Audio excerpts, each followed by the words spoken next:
Career Shadow and Marketing Work students. Your October time logs and pay stubs are due this week. Seniors, if you have purchased a parking spot and would like to come and paint a design in your spot, please pick up a design form from the main office. Designs must be school appropriate and approved by the school. The deadline for your designs is today, Thursday. The fencing club competed in Glenwood on Saturday. Rifle High took home 3rd place in the competition. Football has achieved its 7th undefeated season in school history and is headed off to the playoffs. The number 1 Bears will take on number 16 Englewood on Saturday at 1 p.m. Please come out and support. This past weekend, a hazardous amount of smog formed around India's capital, New Delhi. Flights were delayed and diverted from New Delhi's international airport on Sunday when pilots could not see through the thick smog, which is more than 3 times the hazardous level on the Global Air Quality Index. People are encouraged to stay indoors in order to lower the number of cars on the road. Schools are closed and workers are encouraged to stay home if they can afford it. For reference, the only place with lower air quality than New Delhi is the boys' locker room, full of dudes who think that Axe is a healthy substitute. For claiming millennials are too quick to become offended, baby boomers sure like to play the victim card when it suits them. A baby boomer radio host says that the term boomer is the N-word of ageism. Lonsberry's argument that the phrase is ageist apparently comes from the fact that boomers are offended that millennials are making fun of them. They claim that our humor is aimed at older people who complain about our own trends. We also like to make fun of them for so-called political and environmental issues that definitely exist. The term boomer has seemingly become a chant for young adults, specifically those of the Gen Z demographic, who are confident in their political views and blame the baby boomer generation for some of our society's downfalls. However, this has greatly offended baby boomers. So from all of RHS Live to Mr. Lonsberry, we have but one thing to say. Okay, boomer. Okay, boomer. As most of you know, daylight savings time ended on Saturday, November 3rd at 2 a.m. U.S. clocks moved back an hour. In the United States, daylight savings time started in the early 1900s as a way to cut power usage. It was originally intended in World War I. The thinking was that waking up later would decrease fuel for lighting, heating, and thus would help conserve energy and supplies for the war effort. Today, many Americans think it is no longer worth the hassle. Around 40% of Americans polled by Princeton think daylight saving time is outdated and pointless. If we're actually saving energy, why don't we stay on the daylight saving time schedule year-round? There are also health issues associated with changing the clocks. Similar to the way jet lag makes you feel out of whack, daylight saving time is like scooting one time zone over. This can disrupt our sleep, metabolism, mood, stress levels, and other bodily rhythms. In the days after daylight saving time starts or ends, researchers have observed a spike in heart attacks, increased numbers of work injuries, and more automobile crashes. Now, I don't know about you, Andres, but I personally absolutely love getting out of school and driving home in the dark. So this week, as you can see, we went a little bit of a different route with world news. We were trying to be more informational and more entertaining. This obviously requires more writing. So we're actually looking for a few writers to come and help us come up with stories so we can help you guys. Other than that, you'll get to watch our super cool skit that we haven't come up with yet, but we're sure is going to be great. And lastly, for teachers, it's Monday night right now, so we would prefer if you have any announcements in, they be in during the day on Monday.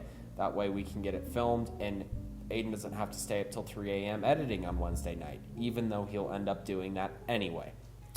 Other than that, I think that's all we've got. Stay classy, RHS. Welcome back to another segment of interviews. We will be interviewing the drama kids as they put on a wonderful play this last 2 weekends? 2 weekends, Yeah.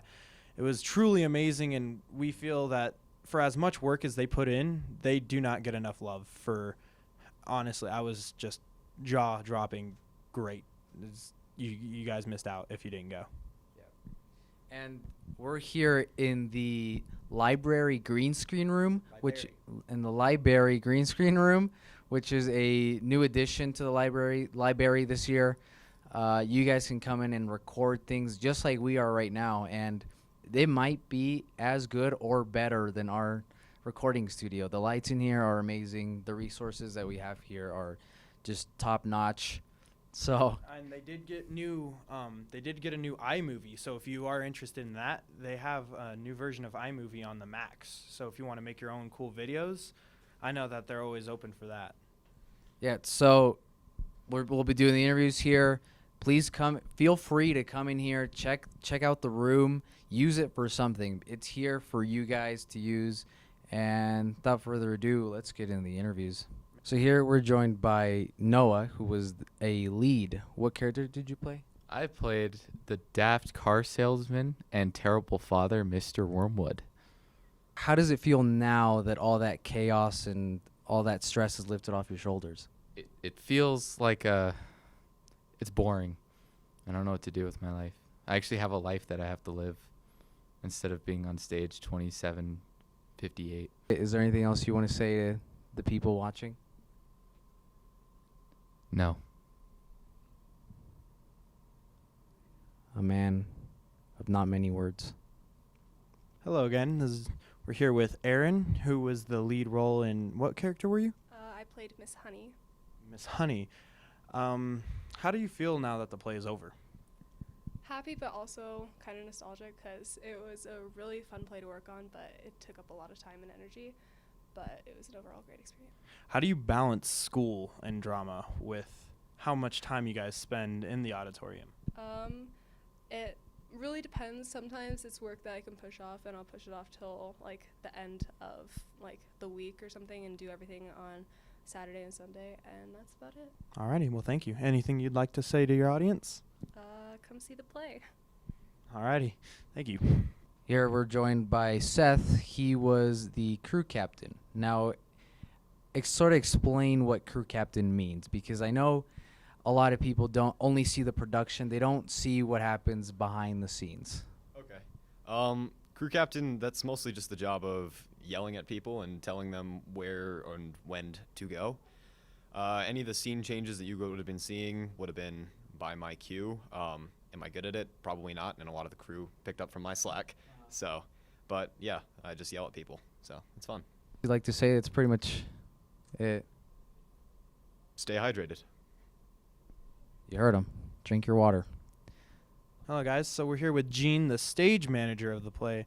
So what did you do as a stage manager? I did a lot. I really helped with managing the cast of the production, so making sure they had their lines, practicing when they needed to, practicing improv on their downtime. And then once showtime came around, I was in the back making sure everything ran right for the entire show. Alrighty, is that why you were wearing those headset things, right? Yep. So I was communicating with Seth backstage, who was crew captain. So making sure all of his cues were on time, and then all the spotlights knew when to go, and making sure all the actors were ready to go when they needed to. Sound was on time, lights were on time, pretty much everything on time.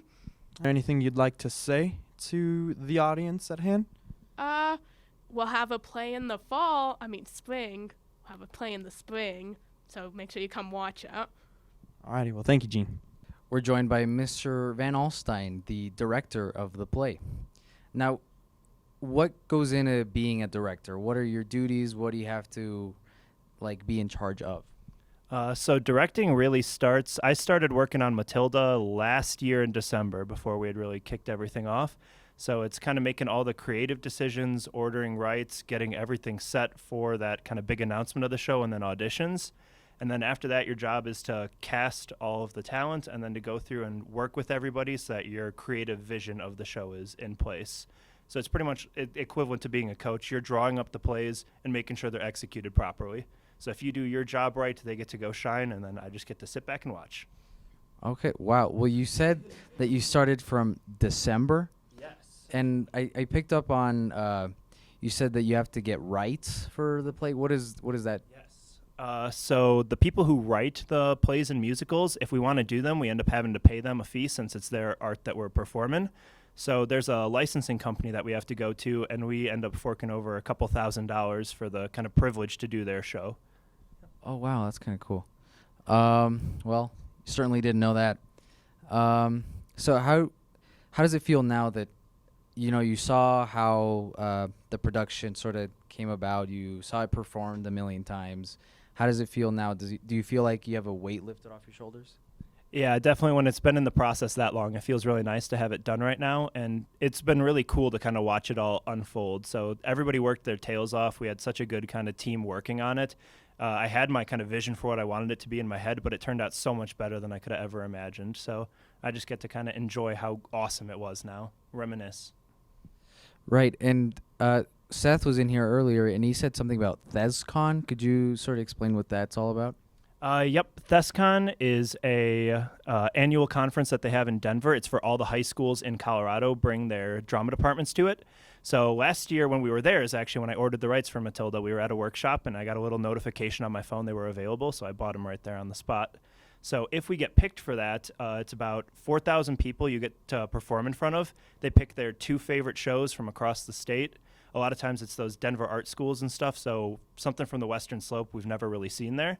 So it'd be huge if Matilda got picked, and we would get to go perform it on one of their big main stages. It's about 8 times the size of our stage, and we would get to perform it in front of 4,000 theater students, which would be really cool. That does sound really, really cool. Like, super great experience for everybody involved. Yeah. Now, I kind of want to touch on the weeks prior to the production. How were those late nights? Like, I lost my train of thought. Just how were those late nights in the auditorium, going through your lines, going through, like, the stage managing stuff? How was that? From my perspective, those are kind of what make the memories right there. Is you have lots of fun stuff from rehearsing it, but that's really where all of a sudden you throw everything together, because the crew's been working their tails off behind the scenes, building everything and getting it ready. The actors have been doing their part. So those late nights are really just to put everything together.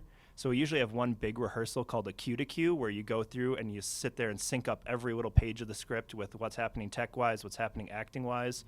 So it was Jean, I think you guys interviewed her too, going crazy, calling light cues and sound cues, and Seth having his crew running around moving stuff, and the actors coming on and off. So it's really the first time you get a glimpse of what the production really kind of can be, is when you get all those moving pieces in place. Well, I think that's pretty much it for the interview. Is there anything you want to say to the people watching? Thanks to everybody who came out and saw it. We had a sold-out night on our last one, and that was the most full I've ever seen the auditorium. We got real close to fire code. So thank you to everybody who came out to see it, and stay tuned for the announcement of what our next play is going to be. Thank you, guys. Yep, thank you.